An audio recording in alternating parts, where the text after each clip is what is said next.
Bom, gente, boa tarde a todos.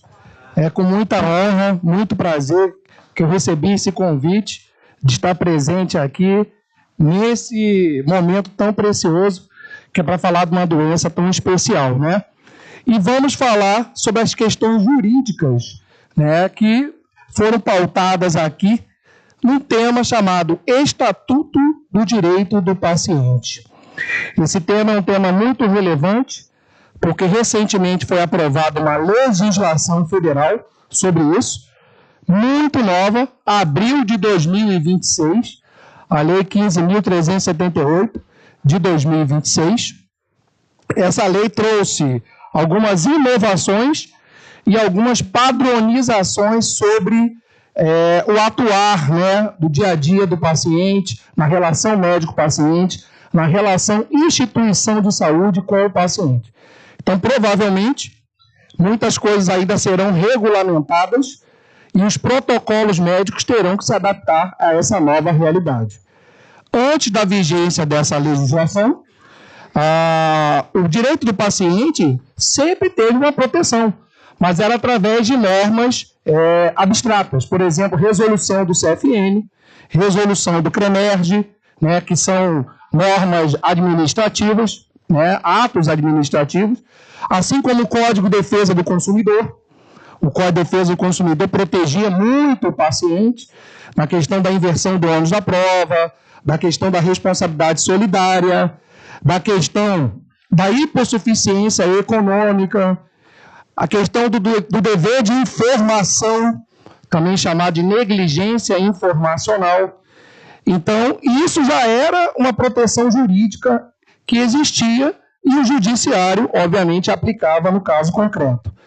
Todavia, entretanto, parava algumas dúvidas se existia um padrão de atendimento, porque cada hora, cada instituição atendia da forma discricionária, da sua livre conveniência e verificava se aquela disposição legal estava sendo respeitada ou não.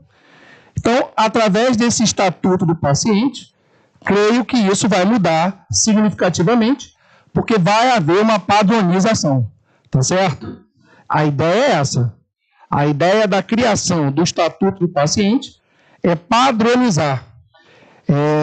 Óbvio que não daria tempo em meia hora da gente falar dos 25 artigos da legislação. Então, estou sendo bem honesto com vocês, eu trouxe os pontos aqui mais importantes que eu separei, que eu acho que vale a pena um apontamento, uma reflexão, mas, obviamente, vocês vão ter à disposição aí da lei, tá certo? E, para frente, a gente pode até marcar um novo encontro, eu estou à disposição também de vocês na internet, no Instagram, podem me adicionar, tá certo? Terei o maior prazer de responder vocês qualquer dúvida, qualquer questionamento. Mas eu acho que a gente tem que otimizar o nosso tempo aqui. Primeira coisa que eu trouxe aqui de importante foi a questão da autodeterminação do paciente. O que seria isso? A autodeterminação do paciente. A capacidade de decidir livremente sobre a própria saúde do paciente. Isso quer dizer o seguinte, existia um princípio bioético previsto e consolidado até pelo Código de Ética Médica, que é o princípio da autonomia do paciente. Então, quer dizer, como eu disse, já existia uma norma a respeito.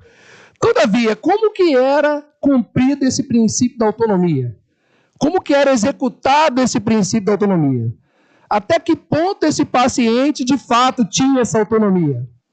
E até que ponto essa autonomia do paciente conflitava com também a autonomia do médico? Porque o médico, no exercício do seu ofício, ele também tem que tomar algumas decisões. Ele não pode deixar uma decisão técnica, por exemplo, por conta do paciente. Porque o técnico é o médico. E muitas das vezes existe uma linha muito tênue entre a vida do paciente e a morte. Então, se não tiver uma atitude, enérgica desse profissional, e aí? Será que a autonomia do paciente vence o direito da saúde ou o direito à vida? Previsto na Constituição Federal, artigo 5º, que é um direito fundamental? Então, até que ponto o médico tem que preservar essa autonomia do paciente? Com o estatuto do paciente, a interpretação mudou. Antes, a autonomia como princípio ético e constitucional, um vetor para interpretações totalmente subjetivas. Através do estatuto, autonomia como elemento de validade na conduta médica. Não basta estar tecnicamente correto. Isso significa o quê? Que as decisões serão tomadas de forma conjunta com o paciente. O paciente tem que saber dos riscos dele, o que está acontecendo com a saúde dele e, obviamente, qual é a consequência dele seguir um determinado tratamento X ou Y. Isso significa que o paciente vai ter que colaborar. E não só isso, vai ter que estar registrado em prontuário que o médico deu essa opção para o paciente, foi explicado ao paciente.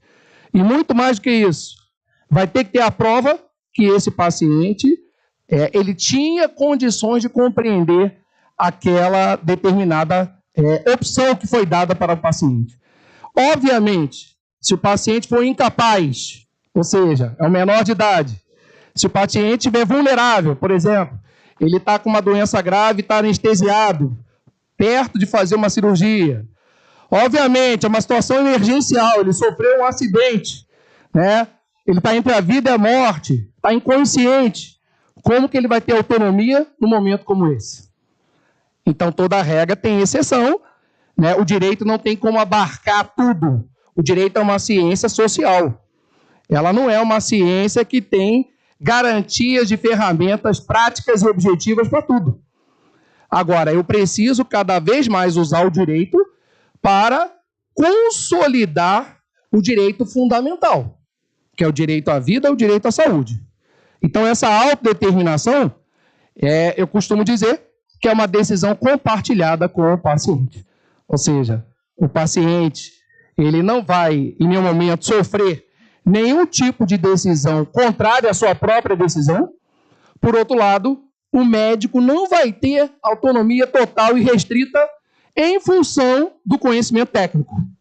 Ou seja, olha, o técnico aqui sou eu. Eu estou no plantão, a responsabilidade é minha, e eu é que vou decidir o que é melhor para o paciente. O que o estatuto diz é exatamente o contrário. Ele diz que o médico vai ter que compartilhar essa decisão com o paciente. Tá certo? Próximo. O médico deve ser capaz de demonstrar que o paciente compreendeu e participou da decisão, e não apenas que ele recebeu a informação. A documentação tem que ser eficiente, os procedimentos, os protocolos internos também, o compliance e a prevenção. O que é o compliance? O compliance é toda a documentação preventiva. Por exemplo, desde o momento lá da ficha de atendimento, né, desse paciente, a ficha de admissão no hospital, a alta hospitalar, a evolução desse paciente, né, se esse paciente for submetido a uma cirurgia, né, a questão da ficha anestésica, a questão das intercorrências que houver nesse paciente no dia da internação e qual foi o motivo que justificou a alta hospitalar. Ou seja, tem que estar bem fundamentado essa alta hospitalar. E o paciente tem que ter condições plenas de ter alta e não só isso, tem que estar documentado. Não basta a autonomia do médico no sentido, eu fiz o melhor pelo paciente. Ou simplesmente uma informação vaga. O paciente estava apto para alta. Essa informação, segundo o estatuto, ela vai ter que ser um pouco aperfeiçoada. Ok? Estava apto em qual sentido? Na verdade, se ele melhorou a situação dele clínica, isso tem que estar registrado. Olha, ele chegou assim, assim, assado. Tudo isso foi sanado. Ele está apto à alta por causa disso, disso e disso. E não porque, simplesmente por uma opinião totalmente autônoma, individual do médico plantonista, aquele paciente estava apto para alta. Ok? Vamos adiante. Representante do paciente. Isso aí foi uma novidade. Não tínhamos uma legislação cuidando disso. Nenhuma. O representante do paciente muitas vezes era confundido com familiar. Será que esse representante É um representante legal? Porque, tecnicamente, o representante legal é aquele que tem uma procuração. Se você der uma procuração para uma pessoa, essa pessoa representa você juridicamente. Não necessariamente sendo um advogado. Eu não preciso, para ser representante legal, ser um advogado. Eu posso ser um pai ou uma mãe, mas eu posso ser um primo. Eu posso ser um tio. Eu posso nem parente ser, posso ser um vizinho, um amigo. Desde que eu seja uma pessoa capaz de exercer meu ofício, de exprimir minha vontade, e que o paciente tenha registrado isso, tá? De maneira escrita, de maneira totalmente livre, sem nenhum tipo de coerção, e num estado que ele estava capaz de responder pelos seus atos, ter em plena validade jurídica essa nomeação do representante legal. E não só isso, esse representante legal, ele vai poder tomar decisões no momento de inconsciência do paciente. Por quê? Porque ele delegou essa função quando ele estava livre, quando ele estava lúcido, orientado e consciente nos seus atos. Eu quero, sim, que esse representante seja nomeado. Será registrado esse representante no prontuário. E eu recomendo muito mais que faça um termo de responsabilidade, aonde o paciente assine e nomeie esse representante. É uma verdadeira nomeação. A diferença é que não é uma nomeação de um cargo público. Não tem essa solenidade. Mas é, sim, uma nomeação. Esse representante ele passa a ter poderes. Poderes de decidir sobre a saúde desse paciente. Tá certo? Então, por exemplo, tem temas polêmicos aqui, né? A gente entra naquela questão de pessoas que não querem fazer a transfusão de sangue, testemunho de Jeová, ok? Então o médico muitas vezes se vê assim, e agora, o que eu faço? Como que era tratado isso? Diretiva antecipada de vontade. Nós temos aqui, né, justamente um colega, o Paulo, que é testemunho de Jeová, ele sabe muito bem disso. E aí o que acontece? Você, como médico, muitas das vezes desconhecia essa necessidade da diretiva antecipada, ou se conhecesse, não sabia como proceder. Ou seja, qual é o critério, qual é o requisito dessa diretiva antecipada? Bom, agora é o seguinte, eu tenho um representante, e esse representante ele foi nomeado pelo paciente, e está registrado isso no prontuário. Então, ele passa a ter voz. Esse representante ele pode decidir pela transfusão de sangue. É claro que para corroborar a tese, seria orientado por esse representante trazer a diretiva antecipada. Eu faria isso e orientaria isso ao médico. Mas, se você não tem diretiva antecipada, mas você tem um representante, segundo o estatuto, esse representante tem peso. Então, o que ele disser tem validade jurídica. Agora, ele não pode ser nomeado de uma forma totalmente aleatória. Ou seja, olha, esse cara é meu representante, hein? Ou então chamar o pai ou a mãe, só porque é pai e mãe, ou seja, uma pessoa que tem vínculo familiar, ele já é o representante. Não é assim. Uma coisa é ele ser o representante legal de um menor incapaz. Aí sim, o pai e mãe, pelo Código Civil, ele representa civilmente os atos daquele menor. Outra coisa é o representante do paciente, que está escrito aqui no estatuto. Percebeu a diferença? Representante legal é uma coisa. É aquele cara, por exemplo, olha, meu filho vai viajar para o exterior. Pega o pai e mãe aí para assinar. Esse é o representante legal. Agora, o representante do paciente, quem é? Quem ele nomeou? Porque se ele não nomear ninguém, gente, não é representante do paciente. É representante legal. É totalmente diferente. Tem que estar registrado no prontuário, tá? Ele tem que estar consciente e eu vou mais além. Pegue um termo de declaração de responsabilidade e peça o paciente para assinar. E anexa no prontuário. Aí sim, ele é o representante do paciente. Perfeito, gente? Por que eu digo isso? Porque tem muita gente que diz que é pai e mãe e nem vê o filho. Nem aparece lá. Na identidade ele é pai. Mas ele não tem nem mais acesso ao menor. E como que você vai dar uma notícia confidencial, que é a saúde desse paciente, para alguém que nem tem acesso ao paciente, só porque diz que é pai. Entendeu agora? Então, esse pai, ele é um representante legal, mas ele não é o representante do paciente. Perfeito? Vamos adiante. Possíveis riscos. Decisões do representante que não está registrado no prontuário. Conflito entre a vontade do paciente e a instrução do representante. Divergência entre familiares e equipe sem mediação documentada. Ausência de formalização da indicação do representante. Aqui, ó, é justamente o tema que eu estou falando. Eu sou o representante, você não é o representante. Você não está no prontuário, você não está no termo de declaração. O paciente em nenhum momento quis nomear um representante. Você é o pai dele, mas representante você não é. Ficou claro agora? Questionamento posterior sobre a validade das decisões. Ou seja, até que ponto vale a decisão do representante. Se todo esse protocolo foi seguido, a validade é plena. Agora, o que não pode? Alguém se auto-intitular representante. Perfeito? Não pode. O representante é nomeado pelo paciente. Eu não posso, como pai, me nomear representante. O que a lei permitiu é você ser representante legal e não representante do tratamento do paciente. São coisas distintas. Perfeito?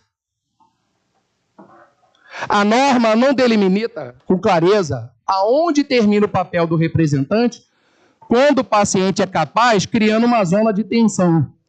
O que ele quer dizer com isso? Ele quer dizer que o paciente, que é o titular da nomeação, ele pode revogar a nomeação. Essa nomeação não é perpétua. Ele pode simplesmente voltar atrás. Ele pode simplesmente dizer, eu não quero mais ele como representante. Agora, enquanto ele não revogar essa nomeação que ele concedeu, no momento de fragilidade e vulnerabilidade do paciente, quem tem o poder de decidir é o representante. Perfeito? E esse poder, se for feito esse protocolo, ele é um poder quase que soberano. Por que ele não é absoluto? Porque ele pode ser revogado a qualquer momento pelo paciente. Tá certo? O paciente pode falar, você era meu representante. Não é mais. Não confio mais em você. Então agora eu estou destituindo essa nomeação. Registra isso, por favor, doutor, no prontuário. Ah, mas isso vai dar trabalho. Concordo. Vai dar trabalho.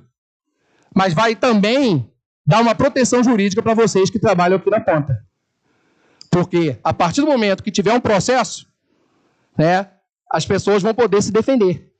Dizer, olha, eu só tomei essa decisão porque tinha um representante constituído e esse representante aprovou a minha decisão. Perfeito? Ah, esse evento, um exemplo, doutor, esse evento é cirúrgico. Mas tem um risco de acontecer uma sequela. Representante, o que eu faço? Faço a cirurgia ou não faço? Você tem poder constituído? Porque se acontecer algum problema, não pode falar que, olha, ele não ouviu o direito do paciente, ele ouviu o direito do representante. Não, ele ouviu o direito do paciente, sim. Foi o paciente que externou a vontade de ser representado. Tá certo? Vamos lá. Antes, termo de consentimento livre esclarecido. Um outro ponto aí, muito polêmico. O termo de consentimento, ele serve para quê?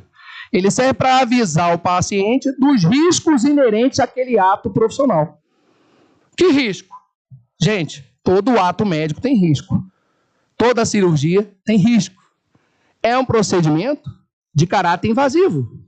Se acontecer algum tipo de reação adversa do organismo, mesmo que o ato médico tenha sido um ato médico bem executado, um ato médico dentro da literatura médica, um ato que seguiu toda a resolução do Conselho Federal de Medicina, indicativo pela sociedade de classe, sociedade médica, por exemplo. É uma cirurgia plástica? Foi indicado pela SBCP? É uma cirurgia dermatológica? Foi indicado pela SBD? É uma cirurgia de coluna? Uma cirurgia ortopédica? A SBOT entrou em cena? Beleza, eu segui a recomendação. Então tá certo, você seguiu o protocolo. Ok, mas o paciente sabe dos riscos dele? O paciente sabe que numa cirurgia plástica pode ter uma necrose? Pode ter uma pitose? Pode ter um seroma? Pode ter uma TEP? Pode ter uma TVP? Será que o paciente sabe o que é TEP e TVP? Será que o paciente sabe que ele pode colaborar com o risco ou agravar o risco se ele tomar algumas medidas ou se ele não fizer algumas orientações médicas?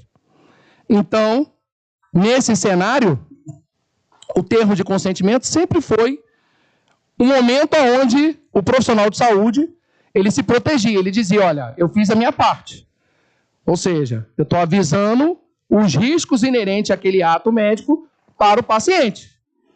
Só que o paciente, muitas das vezes, ele assinava o documento como pré-condição contratual. Ele assinava o documento sob condição de não fazer a cirurgia. Olha, ou você assina aqui, ou você não faz a cirurgia. E o que o Estatuto do Paciente trouxe de novidade nesse sentido?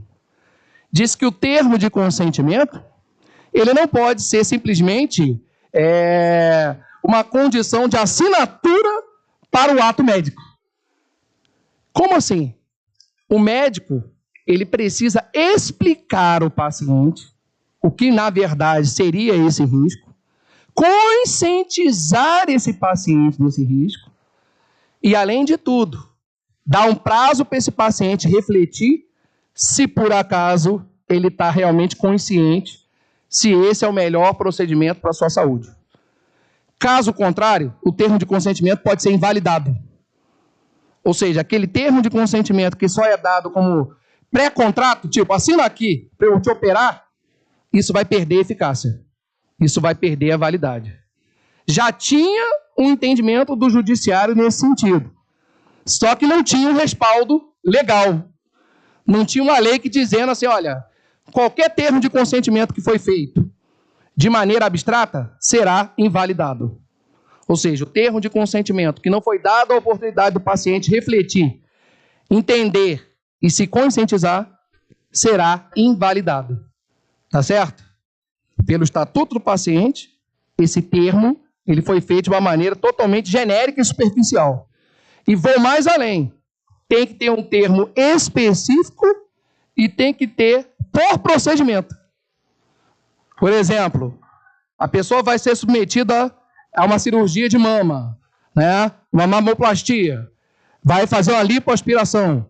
O risco de ter uma tromboembolia pulmonar é maior na lipo ou é maior na mamoplastia? Isso vai ter que estar evidenciado no termo. Ele não pode fazer o mesmo termo para todas as cirurgias, porque senão será considerado um termo genérico. E o termo genérico será invalidado. Tá certo? Ou seja, termo genérico, termo mal explicado, termo sem reflexão, termo sem conscientização, é termo nulo. E aí, eu vou ultrapassar a esfera ética, eu vou para a esfera jurídica, legal. Ou seja, não adianta o médico dizer, olha, eu fiz o termo. Fez o termo e o paciente nem sabia o que estava assinando. Perfeito? Então será um termo nulo, de pleno direito. Tá certo? Qualquer advogado do paciente poderia anular esse termo. Então, olha só, antes, o termo é genérico e padronizado. Agora, termo individualizado específico para cada procedimento. Antes, assinatura como mera formalidade burocrática.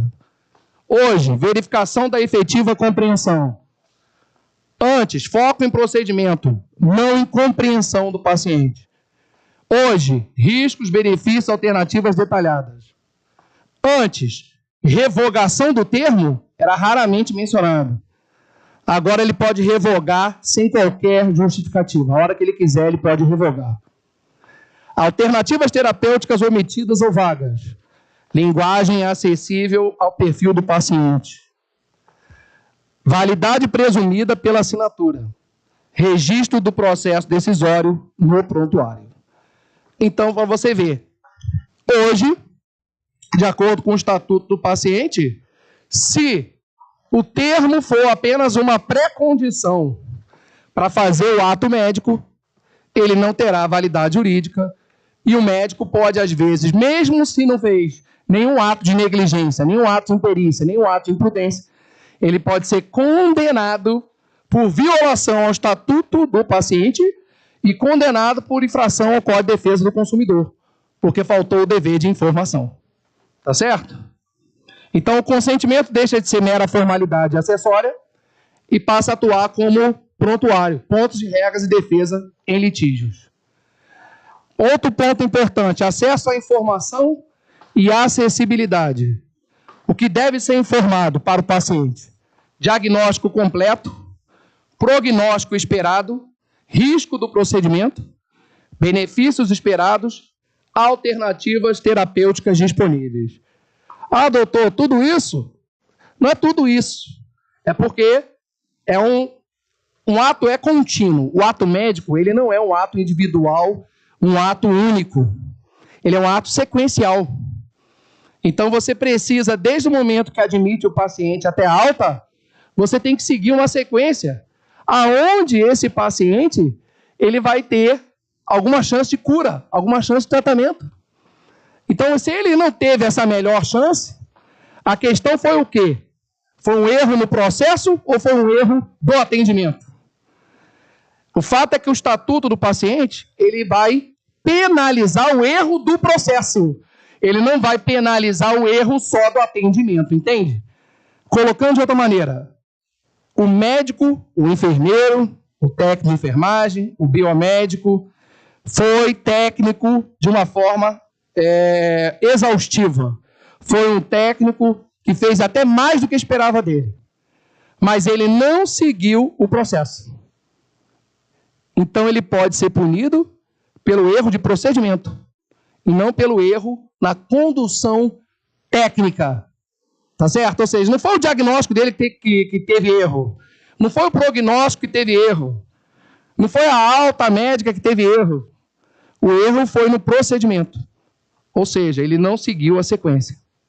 Perfeito? Bom, vamos lá. O cuidado com a documentação evita o consentimento ser invalidado, responsabilização, mesmo sem ser um erro técnico, alegação de falha informacional, também chamada de negligência informacional, dificuldade de defesa sem registro, potencial reconhecimento de dano moral. Ou seja, a violação do estatuto por si só pode gerar uma indenização ao paciente. E indenização essa que será tipificado o valor pelo juiz. Recusa no tratamento. Outro ponto muito relevante. O paciente pode recusar, mas agora tem maior peso jurídico. Ele sempre teve a liberdade de recusar, até de acordo com o princípio bioético, do princípio da autonomia, princípio da não maleficência, princípio da beneficência. Só que isso tudo é relativizado porque são normas feitas por resoluções. Não são normas feitas por legislação ordinária, como é o caso aqui. Então, olha só, registro verbal não vai funcionar. Como assim? O paciente recusou o tratamento. Ué, mas cadê isso? Onde está escrito isso?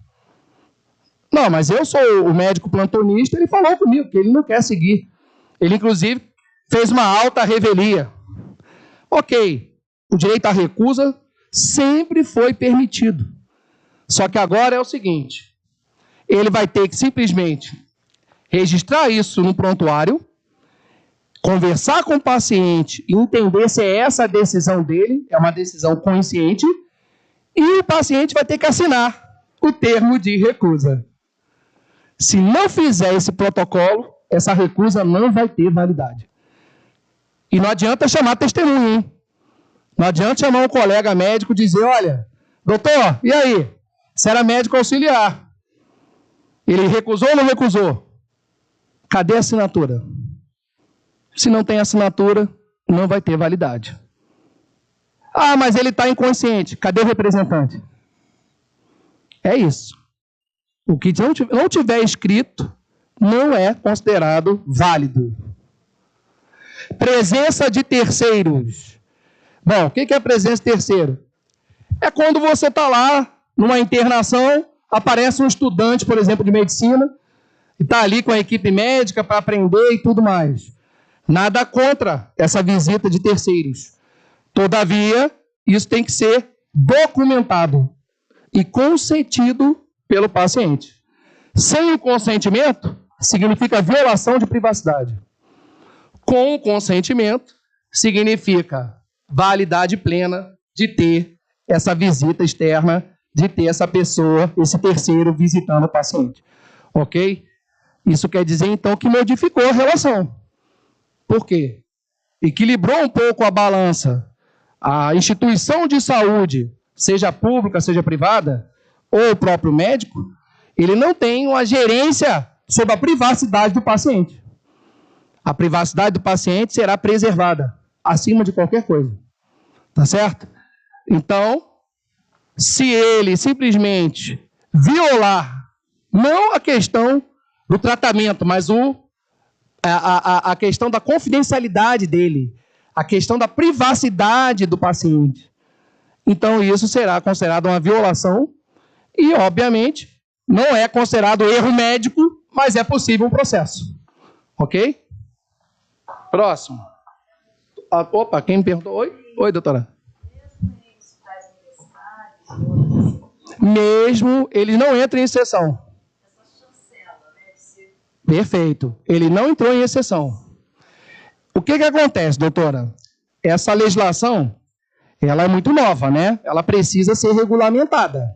Ela precisa ter, por exemplo, quais seriam as exceções, os pormenores. Isso ainda não veio à tona. Eu acredito que vai ter modificações nesse sentido. O que você trouxe hoje encaixaria muito bem como uma exceção. Mas a própria legislação não colocou essa exceção na letra de lei. Entendeu? Eu teria que ter um juízo totalmente subjetivo, através de jurisprudências, interpretações jurídicas e princípios constitucionais.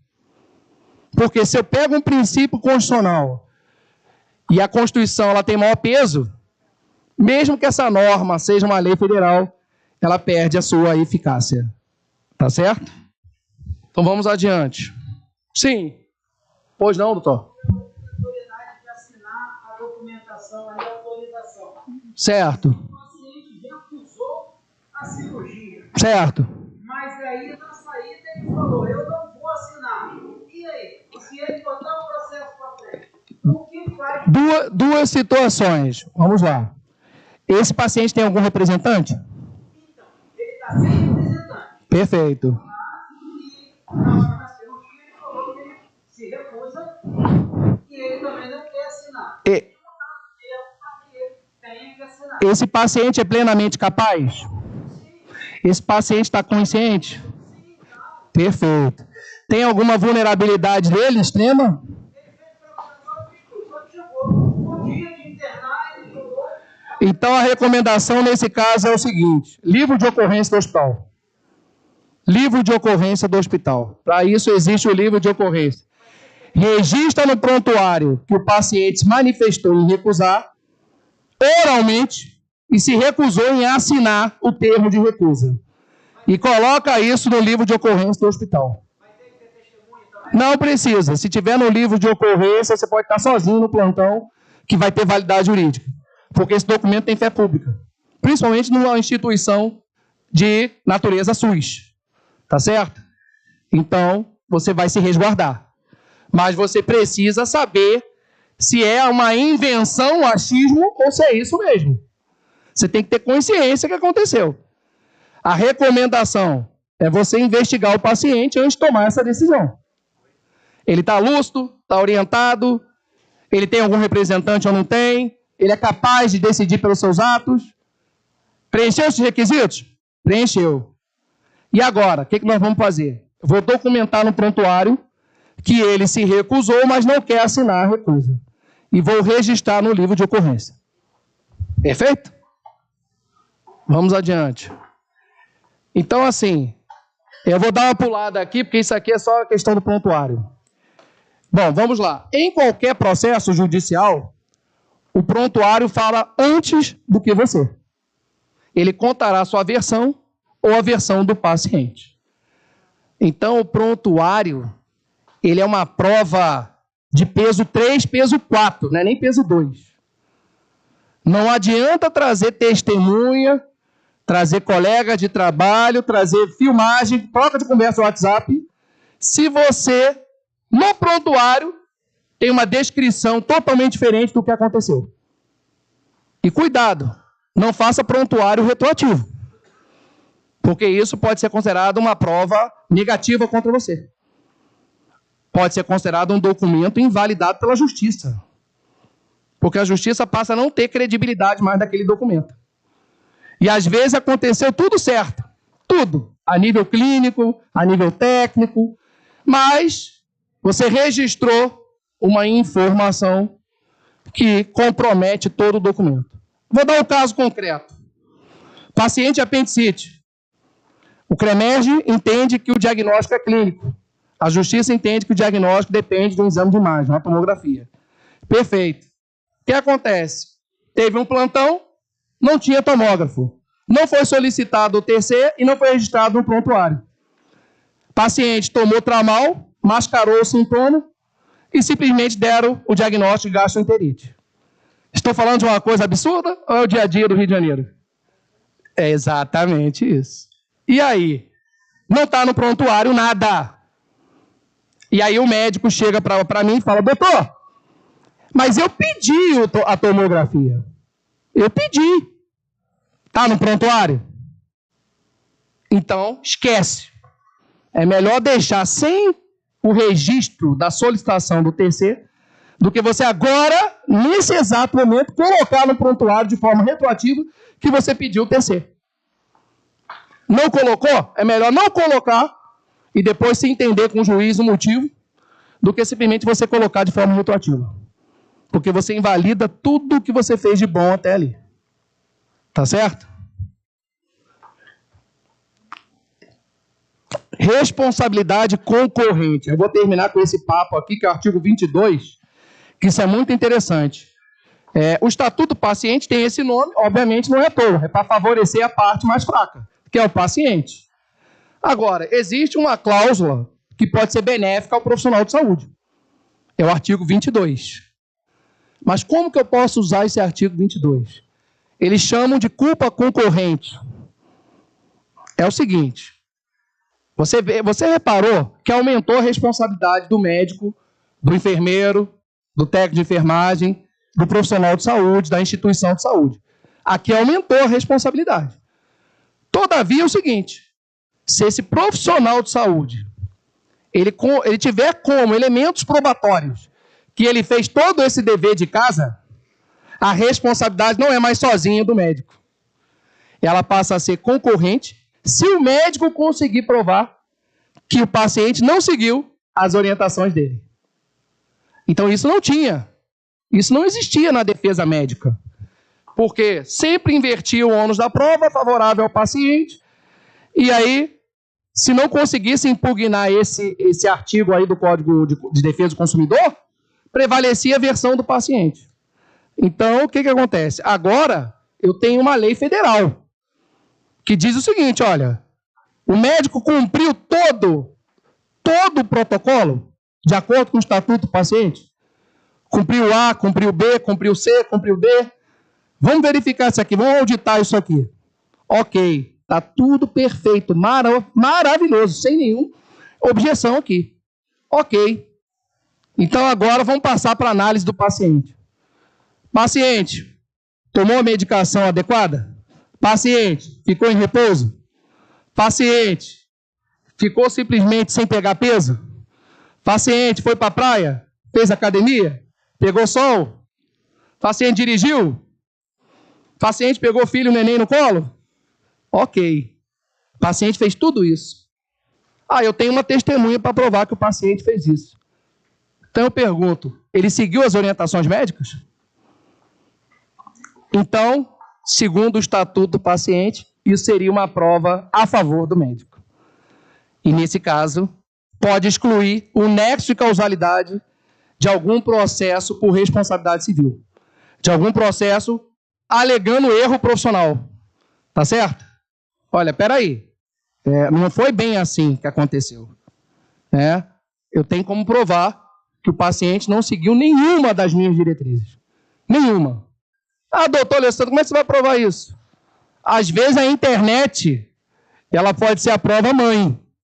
Ah, mas fere a LGPD, mas aí é outro papo. Eu posso pegar uma ata notarial e pegar uma foto da pessoa no Instagram fazendo uma balada lá em Búzios.